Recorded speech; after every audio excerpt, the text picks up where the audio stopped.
Hey guys, Brett here, connecting from UbiCentral, and welcome back to the channel. Today I'm going to be showing you guys my Ubisoft collection.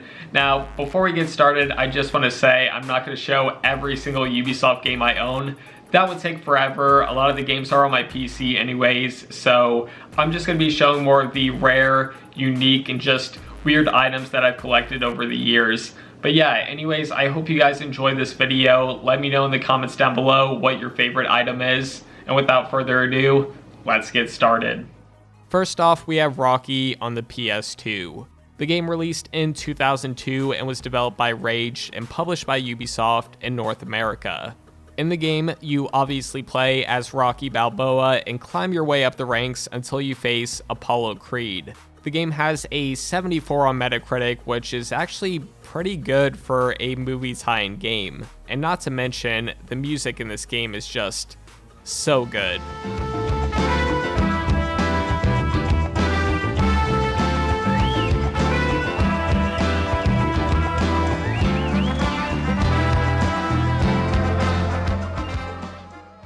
Where's Waldo? The Fantastic Journey. This game was developed by Ludia and published by Ubisoft in 2009, so it's actually pretty recent.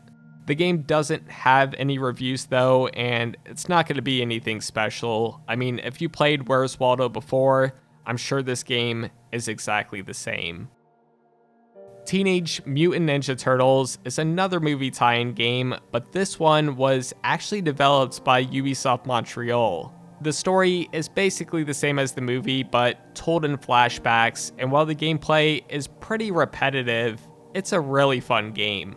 Game Informer gave it a 7.5, while IGN gave it a 6, so it's not highly praised or anything like that, but it's still good for what it is. There's only one way to move like us. Play the game. TMNT, the video game. Rated everyone 10 and up.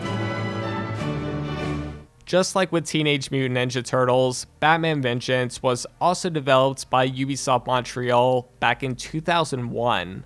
And I have to say, I really love the box art of this game. It's just that classic Batman look, and the colors blend really well. This game has an amazing cast. Kevin Conroy is Batman and Mark Hamill is the Joker. And the game generally got positive reviews on both the Xbox and PlayStation 2, but apparently the PC version had some issues and GameSpot gave it a 4.5. Peter Jackson's King Kong, the official game of the movie. Now, I played this on my channel a few years back, and I don't know what was happening, but my PC version was just messed up. I recently reinstalled it though, and really enjoyed it. In fact, I bought the collector's edition specifically for the PS2. This game, honestly for its time, was incredible, and who knows, maybe I'll make an updated video on it in the future. Next up, we have a collectible. This is a Big Ben statue for Assassin's Creed Syndicate, and if I remember correctly, there's only 100 of these in the world. I actually saw some of these going on eBay for around $500, but I was lucky enough to be sent this from Ubisoft. Unfortunately, as you can see, a piece of it broke off on the top, and this actually happened in the shipping process, so that's a bit sad, but overall, I still love this thing. I mean, just look at it. In addition to that, I also have this Far Cry 4 snow globe, and I'm not sure if it's a rare item or not. I did buy it on eBay about like 3 years ago, and I think it was just like $20, so it was definitely a good deal for it. I mean, who doesn't like snow globes and elephants and Far Cry? So this is pretty funny. It's a Game Informer magazine, but as you can tell, it's for Rainbow Six Patriots. I actually did a video talking about what happened to that game if you're interested, but yeah, it's kind of cool that Game Informer had an issue dedicated to it. It's definitely an interesting read, and they do show some concept art for the game. I'm sure if you really wanted, you can find a version of this somewhere online, and for some reason, I don't know why the back of this got ripped off, but yeah, there's that. I also have a Pagan Men pin from Far Cry 4. This item is still listed on the Ubisoft store, but it's currently sold out, and to be honest, I'm not sure if they're ever going to put it back up. The pin was $20, so it's a little pricey, but I mean, it does look cool and makes for a nice collectible. Now, the last two sort of rare collectible items I have are vinyl soundtracks from both Watch Dogs 1 and Watch Dogs 2. Both of these soundtracks are insanely good, so it's just awesome to have physical versions of them. It is worth noting both of them are still wrapped, so I'm not sure if I'm eventually going to get a vinyl player, probably one day though. Either way, these are really cool items, and I love Watch Dogs. On to some of my collector's editions, we have one for the Rainbow Six series. Now this is pretty crazy just because it has so much content. Rainbow Six, Eagle Watch, Rogue Spear, Urban Operations, and Covert Ops. Plus, it has an interview with Tom Clancy. Also, I'm sorry for the glare, I tried to fix it, but since these have never been opened, the plastic just reflects off the lights and it's pretty bad. Speaking of Tom Clancy, I also have a Ghost Recon Future Soldier Collector's Edition, which is also still wrapped up. This game was actually my first Ghost Recon game, and I enjoyed it for what it was. I thought the graphics and gameplay were pretty good, but I'm sure if I went back and played some of the older games, they would probably be better in a lot of ways. Either way, I enjoyed the game, and this Collector's Edition just looks pretty cool. The Assassin's Creed 3 Join or Die Edition. Now, AC3 is one of my favorite AC games. I know it gets a lot of hate, but I just love the gameplay, the setting, and Connor, believe it or not. But man, when I saw this box art for the Join or Die Edition, I just had to get it. Which, by the way, this wasn't easy to find because they didn't release it in the US, so I had to wait until someone was selling it on eBay, and some people were charging a ton of money, but eventually, after waiting, I found a good deal, and I just had to get it. Inside the box, you get Connor's medallion, which is really high quality, and I also love how it says Join or Die. There's also a copy of the game, of course, and last but not least, we have George Washington's notebook, which contains some pretty good artwork and a little bit of insight on the assassin and Templars. Brother in Arms. I actually did a video on this recently as well. They are making a new game, but sadly Ubisoft won't be publishing it, so I'm not going to be covering it on this channel. But yeah, this is the limited edition of Hell's Highway, which comes with a few things. We have the game, of course, and this version is on the PC specifically. A map, which is pretty big and could actually make for a nice poster as well. And last but not least, we have a 6-inch figure of Matt Baker, and just look at that face.